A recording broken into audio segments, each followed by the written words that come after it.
Olá pessoal, e aí, como vai? Tudo bem?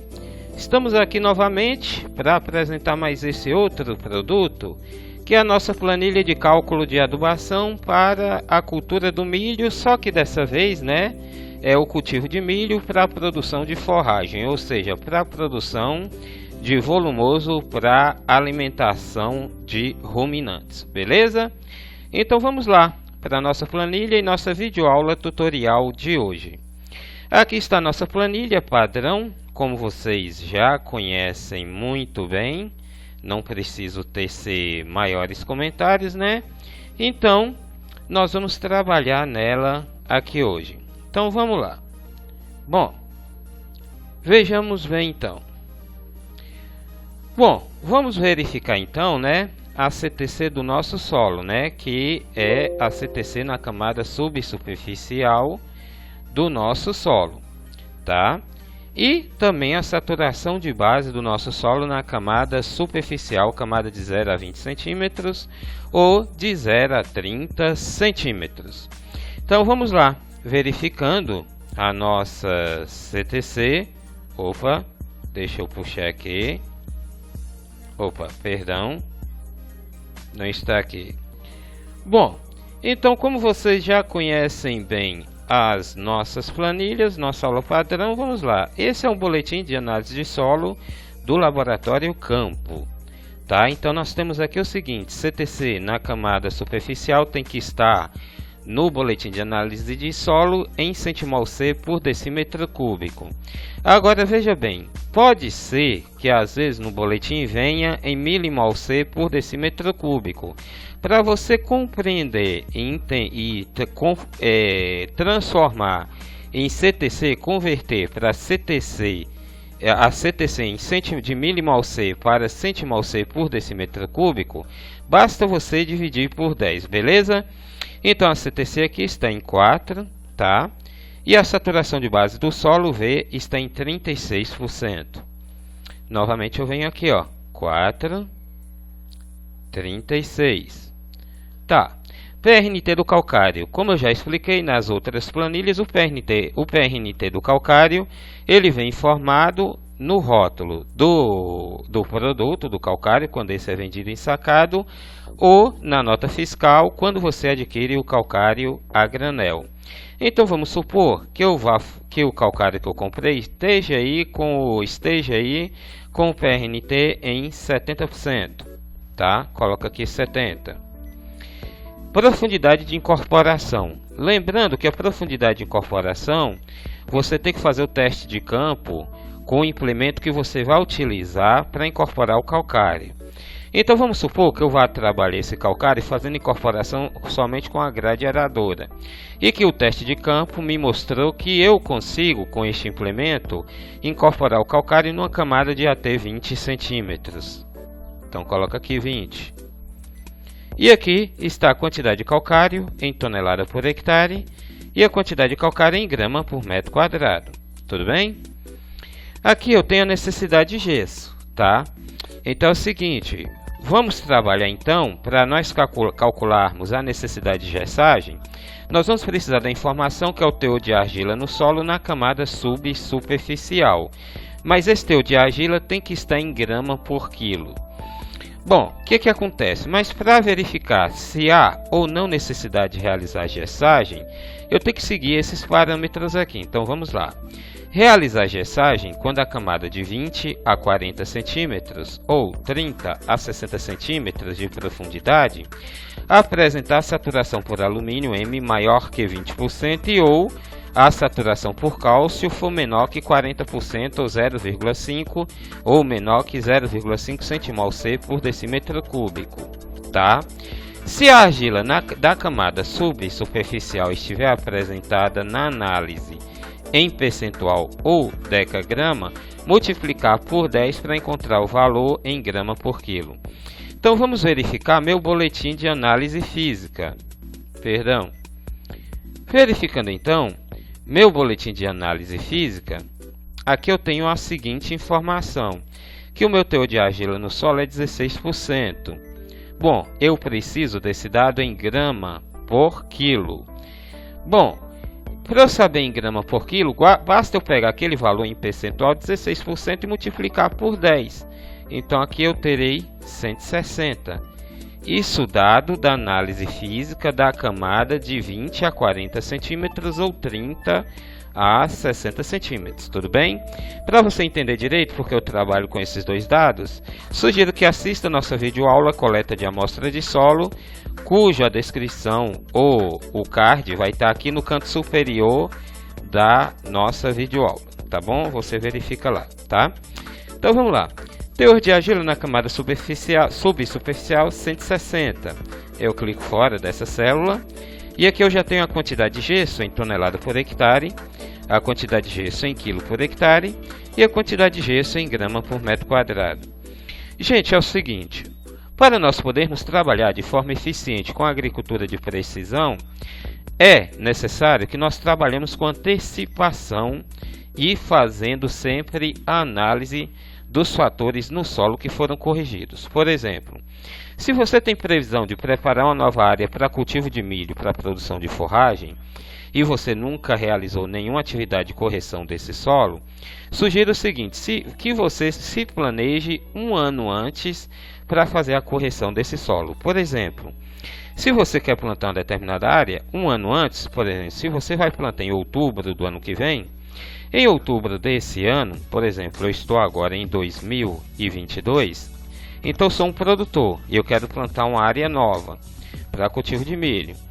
Então o que eu faço? Eu simplesmente, nesse ano de 2022, faço a coleta da amostra de solo, aplico o calcário, primeira mão de calcário, primeira metade do calcário, metade eu aplico antes da primeira gradagem e a outra metade aplico após a segunda gradagem, após a primeira gradagem, digo, e faço novamente uma segunda gradagem em sentido contrário, né, cortando o sentido do último corte da grade, beleza? Cruzando, que a gente chama de gradagem cruzada. Bom, passado uns 60 ou 90 dias e tendo ocorrido pelo menos umas 3 chuvas após a aplicação do calcário, aí eu faço a aplicação do gesso, certo? Na superfície, não havendo necessidade de incorporação, porque a partir daí o gesso já vai descer para a camada mais profunda, tá? Por que eu faço isso? Simples, o gesso ele tem uma característica de lixiviar nutrientes, ou seja, empurrar os nutrientes da camada subsuperficial, né? Com ele, levar com ele para a camada, levar com ele os nutrientes da camada superficial para a camada subsuperficial, tá? Quando eu aplico o calcário e eu já seguro os nutrientes ali na camada superficial, na hora que eu fazer a correção com gesso, o gesso vai descer sozinho, tá? Sem levar os nutrientes que eu já tenho ali na camada superficial do solo. Tendo em vista que o maior percentual de raízes que absorve nutrientes de qualquer planta está nos primeiros 20 centímetros.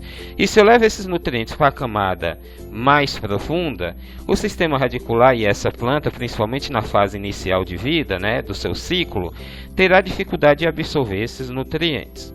Beleza? Entendido então esse detalhe aí? Coisinha simples, mas é um detalhezinho que faz toda a diferença. Bom, vamos agora para a nossa adubação de plantio e adubação de formação, tá? Nitrogênio. Aplicar de 10 a 30 kg de nitrogênio por hectare para a produção de 30 a 50 toneladas de matéria verde, tá? Então vamos supor que eu sou um cara que gosto de trabalhar em uma quantidade mediana, eu vou aplicar 20 kg de N por hectare. Pronto. E aqui eu coloco o espaçamento entre ruas. Vamos supor que eu vá trabalhar com 90 centímetros entre rua, ou seja, 0,9 metro. O espaçamento entre rua aqui é em metro, tá? 0,9. Pronto. O que diz? Que no plantio eu vou ter que aplicar, tá? Se eu for usar ureia como fonte, eu vou ter que aplicar 45 kg de ureia por hectare, o que vai ser o equivalente a 4,1 gramas por metro linear de suco, tá? Por metro linear ali no risco, tá? Lembrando que se eu for usar como fonte o nitrato de cálcio ou sulfato de amônia, lembrando que o nitrato de cálcio já contém cálcio, então eu preciso observar isso aqui é a quantidade de cálcio que eu estou jogando. E se eu for usar o sulfato de amônio, eu tenho que observar a quantidade de enxofre que eu estou jogando junto com o sulfato de amônio. Beleza? Continuando, vamos agora para a nossa adubação fosfatada. Então tem que ter primeiro a informação do meu teor de argila no solo e do meu nível de fósforo no solo. Vamos lá para o boletim. O meu nível de argila no solo, como vocês viram, é 16%, tá? Então eu tenho aqui 16%. O meu nível de fósforo no solo está aqui, mostrando aqui para vocês, ou seja, 8,5 mg por decímetro cúbico. Então, aqui diz o quê? Que meu teor de argila está em 16%. Então, eu estou nessa faixa aqui, ó, entre 15% e 35%. E o meu nível de fósforo no solo, de P2 de fósforo, é 8,5 mg por decímetro cúbico, tá? Então, se é 8,5 mg por decímetro cúbico, então está abaixo de 12 mg por decímetro cúbico. Então, a minha classificação de fósforo nesse solo é considerado baixo. Tudo bem? Então vamos lá. Se é considerado baixo, tá? E eu quero produzir acima de 50 toneladas por hectare, tá? Aqui diz que eu tenho que aplicar, se o meu nível é baixo e eu quero produzir acima de 50 toneladas por hectare, eu tenho que aplicar 120 kg de P2O5 por hectare. E aqui está, dose de P2O5, kg por hectare. Eu tenho que aplicar 120 kg. Então, eu venho aqui e coloco 120. Beleza? E aqui, basta eu selecionar agora uma fonte. Vamos supor que eu vá utilizar como fonte o superfosfato simples, tá? Então aqui diz o quê? Que eu tenho que aplicar por hectare 750 kg de superfosfato simples, o que equivale a 67,5 gramas de super simples por metro linear.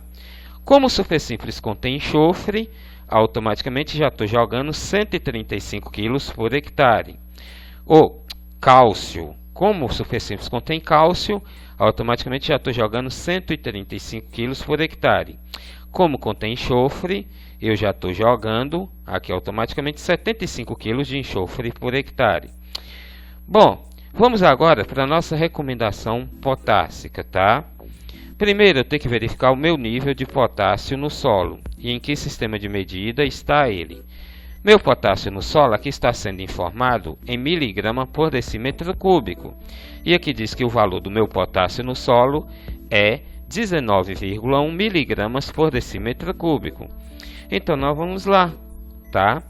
Se é 19,1 miligrama por decímetro cúbico, o meu nível de potássio é considerado baixo. Por quê? Porque eu estou abaixo de 75 miligramas por decímetro cúbico. Então a classificação é baixo, tá? Se eu tivesse entre 76 e 100 mg por decímetro cúbico, o meu nível de potássio no solo seria médio, beleza? E assim, e acima de 100 mg por decímetro cúbico seria adequado. Mas eu estou no meu solo com 19,1 mg por decímetro cúbico, que é menor que 75, então o nível é baixo, beleza? Bom, se o nível é baixo e eu quero produzir acima de 50 toneladas de matéria verde por hectare, então eu tenho que aplicar 180 kg, tá, de K2O por hectare. Então coloca aqui 180. Perfeito? Coloquei. Então basta agora eu selecionar uma fonte, tá? Vamos supor então que eu vá trabalhar com cloreto de potássio. Então aqui diz que eu tenho que aplicar 310 kg de cloreto de potássio por hectare, ou tá, 27,9 gramas de cloreto de potássio por metro linear. Beleza? Olha só, pessoal, tem uma dicasinha aqui. Quando a recomendação indicar quantidades acima de 60 kg de K2O por hectare, recomenda-se aplicar metade da dose do fertilizante no plantio e outra metade 30 dias após a emergência. No nosso caso foi recomendado 180 kg de K2O. Se foi 180 kg, então nós vamos dividir, parcelar metade da dose no plantio, tá? E a outra metade 30 dias após a emergência. Tudo bem? Recomendação de adubação com enxofre. Quando o teor de enxofre indicar níveis abaixo de 10 mg por decímetro cúbico, recomenda-se aplicar 30 kg de enxofre por hectare. Atenção! O uso do super simples, sulfato de amônio e sulfato de potássio, já insere enxofre no solo. Vamos ver como é que está meu nível de enxofre no solo. Está aqui, S, enxofre, 12,4 mg por decímetro cúbico. Se está em 12,4 mg por decímetro cúbico, então está acima de 10, beleza? Mas mesmo se tivesse abaixo de 10, vocês precisam ver que com o superfosfato simples, eu já estou aplicando 75 kg de enxofre por hectare, que já resolve a situação. Mas vamos supor que meu enxofre estivesse baixo, tá? Abaixo de 10 mg por decímetro cúbico, e eu não estivesse usando fertilizantes, né, que contenham enxofre na sua composição. Então, eu faria o seguinte, colocaria aqui, ó, 30 kg de S, conforme recomendado aqui. Pronto. Aqui já aparece a quantidade de cada fonte. Se eu for usar a flor de enxofre ou enxofre em pó, eu teria que aplicar 32 kg por hectare. Se eu fosse usar o gesso, eu teria que aplicar 231 kg de gesso por hectare. Lembrando o seguinte, que se eu já fiz a aplicação de gesso na correção do solo logo após a calagem, também não há necessidade de aplicar enxofre. Gente, vocês lembram no comecinho, quando eu expliquei que é interessante fazer a correção do solo com calcário e gesso um ano antes do plantio da área, do ano que você quer plantar a área, então você se planeja com um ano antes. Por quê? Porque você fazendo a aplicação um ano antes, será possível após 6 meses da correção, você coletar uma amostra de solo, tá? Mandar para o laboratório e verificar se o calcário e gesso aplicados tenham corrigido o solo, tenha corrigido os parâmetros do solo, trazendo esses parâmetros para os níveis exigidos pela cultura que você vai trabalhar. Se por acaso, mesmo assim, essa correção não trouxe o solo para os níveis, permitirá que você faça a complementação. Mas olha, isso é uma forma didática de você trabalhar, né? Para você trabalhar com uma certa precisão. Não é obrigatório, mas é uma forma de você estar sempre monitorando o solo, tendo em vista que o custo da análise de solo ela é baixa e representa muito pouco em percentual do seu custo total de produção, e compensa você fazer esses monitoramentos. Tudo bem? Voltando então, recomendação de adubação com zinco. Olha só, aqui diz que se o nível de zinco no solo, tá, estiver menor que 0,6 mg por decímetro cúbico, eu tenho que aplicar 4 kg de zinco por hectare. Se estiver entre 0,6 e 1 mg por decímetro cúbico, eu terei que aplicar 2 kg de zinco por hectare, tá? Vamos ver então na minha análise de solo como está meu zinco. Então aqui eu tenho, ó, zinco. Como é que está meu zinco aqui na minha análise de solo? Bom, o meu zinco na análise de solos tem 0,2 mg por decímetro cúbico. Bom, se tem 0,2 mg por decímetro cúbico, está abaixo de 0,6 mg por decímetro cúbico. Então tem que aplicar 4 kg por hectare. Então coloco aqui, ó, 4, tá? E aqui, quando eu clico fora, basta escolher uma fonte. Se eu escolher como fonte de zinco o sulfato de zinco, eu vou ter que aplicar 20 kg por hectare ou 1,8 gramas por metro linear, tá bom? Vamos lá. Quando a deficiência de zinco foi identificado com a cultura já em desenvolvimento, a correção pode ser feita com a aplicação de 400 litros de água de solução a 0,5% de sulfato de zinco, neutralizada com 0,25% de cal extinta. Isso quer dizer o quê? Que eu vou ter que misturar 400 litros de água mais 2 kg de sulfato de zinco, tá? Mais, certo, 1 kg de cal extinta. Como é que eu faço essa cal extinta? Você pode pegar o cal virgem, 1 kg, colocar em 2 litros de água, tá?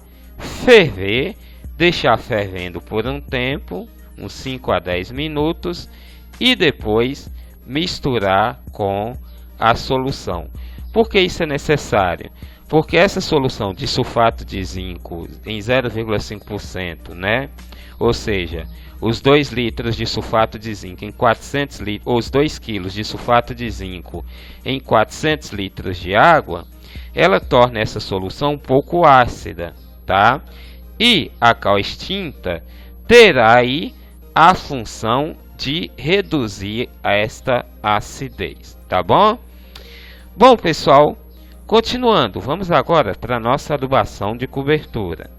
Aqui diz o seguinte, que se eu quiser produzir acima de 50 toneladas por hectare, na cobertura eu tenho que aplicar 140 kg de N por hectare, tá?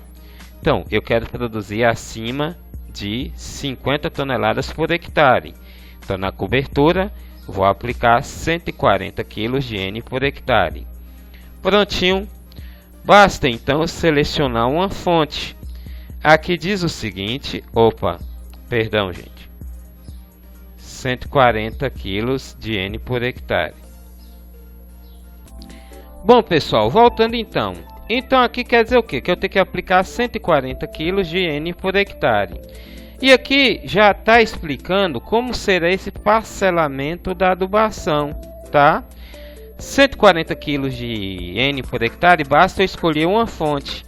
E aqui está, ó, no estágio V4 de desenvolvimento da cultura do milho, eu vou ter que aplicar, e se eu escolher a ureia como fonte de N, eu vou ter que aplicar 159 kg de ureia por hectare ou 14,3 gramas de ureia por metro linear.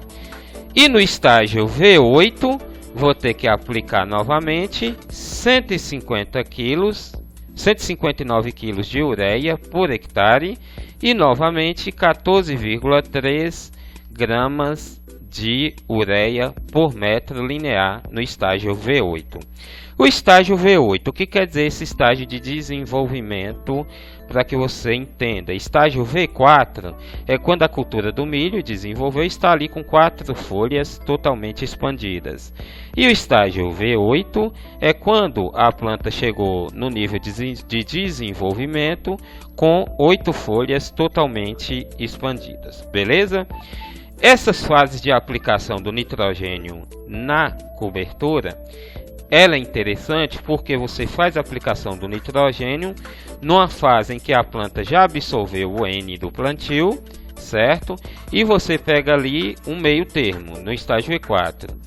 E também é o seguinte, esse parcelamento, se você aplica todo de uma vez, você vai perder boa parte do nitrogênio aplicado por lixiviação, tá? E também o nitrogênio tende a exalar.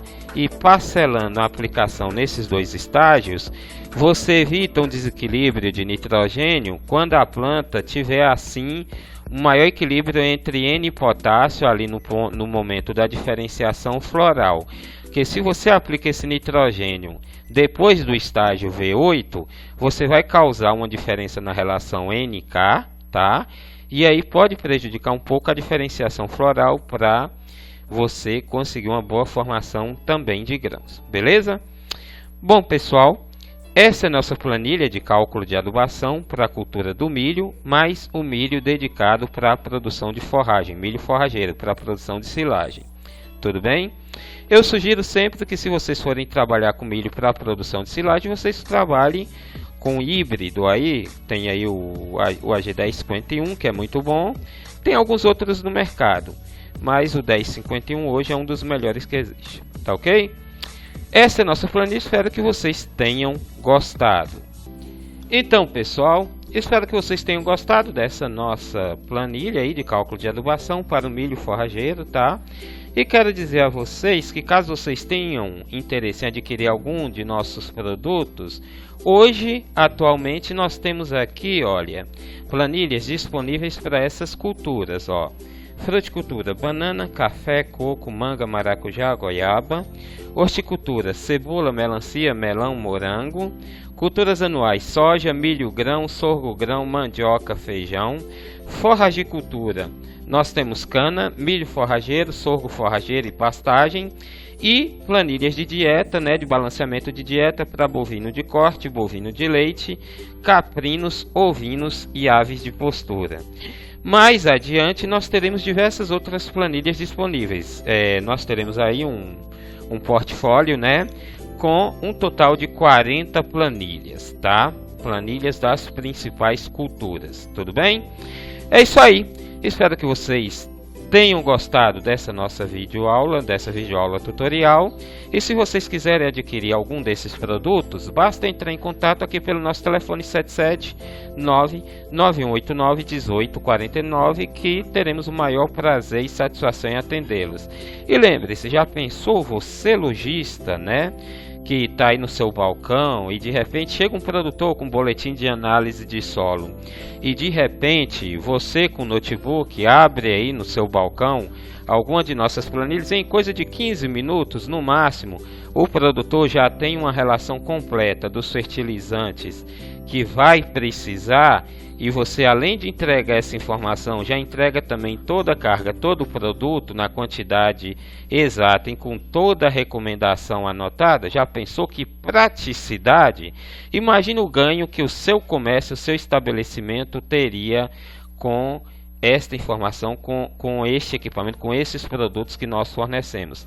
Então, se você tiver interesse tanto no produto quanto na nossa capacitação para orientar e capacitar suas equipes, basta entrar em contato conosco por esse telefone que está aí aparecendo, 779-9189-1849, que teremos o maior prazer em atendê-los, tá bom? Um abraço, muito obrigado e até o nosso próximo produto, se assim Deus nos permitir. Tchau, tchau.